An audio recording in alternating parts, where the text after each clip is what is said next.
How to treat corals affected by stony coral tissue loss disease.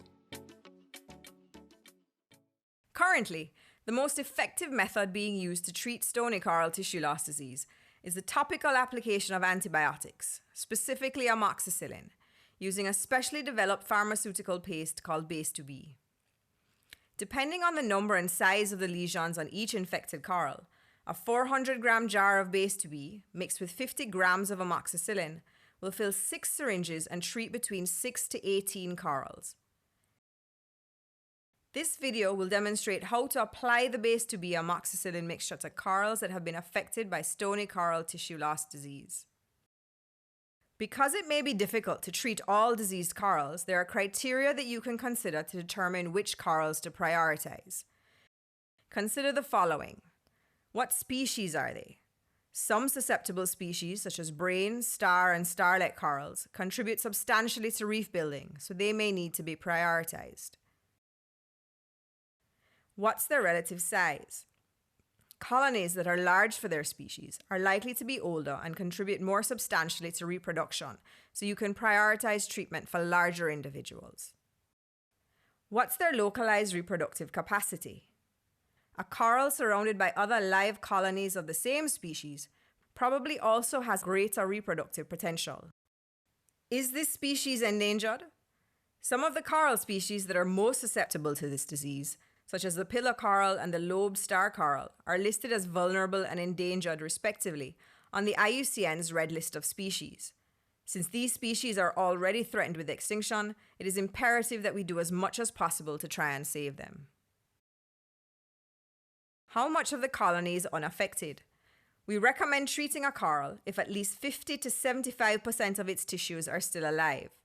This will ensure that most of the coral colony will survive. How abundant are the lesions? Treatment efforts are most efficient if you focus on corals with easily treated lesions, such as those with a small number of lesions or small lesion sizes. Is the coral an iconic coral that is recognized as being important for historical, educational, or economic purposes? Try to treat if this answer is yes. Once you've identified the corals that need to be treated, apply the base 2B amoxicillin mixture along the edge of the diseased lesion in a 1 centimeter wide strip, with half covering the exposed skeleton and the other half covering live tissue around the entire disease margin. While the application of the mixture here will kill the living tissues, it will halt the spread of the disease as these marginal tissues are probably already infected. Squeeze the mixture out of the syringe and press it into the lesion border. It will then expand and adhere to the white skeleton and the live tissue. This will only work if the skeleton is bare.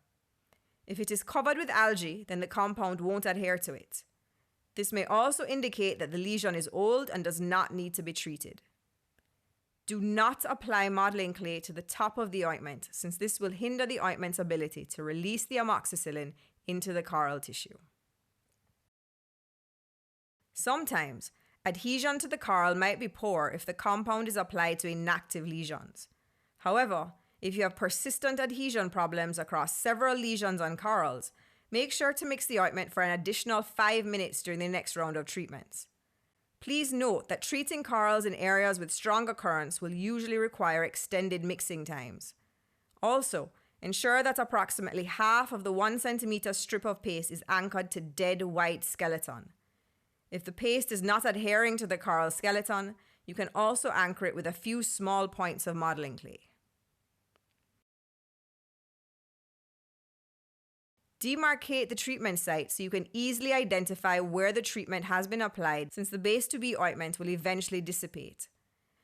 This will help you determine whether or not the disease progression was halted or if you need to retreat the coral. Monitor the site in a month to determine treatment success. We hope this video will help you in your efforts to treat your reefs. For more information on stony coral tissue loss disease, please go to the Coral Disease page on GCFI's website at this link, the Coral Disease page on AGRA's website at this link, or Ocean Alchemist's website at this link.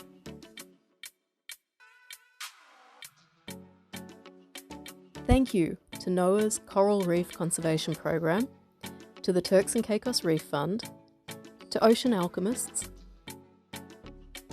Nova Southeastern University, Roatan Marine Park, and to many others who helped with editing this video. Please don't hesitate to get in touch with us if you need more help.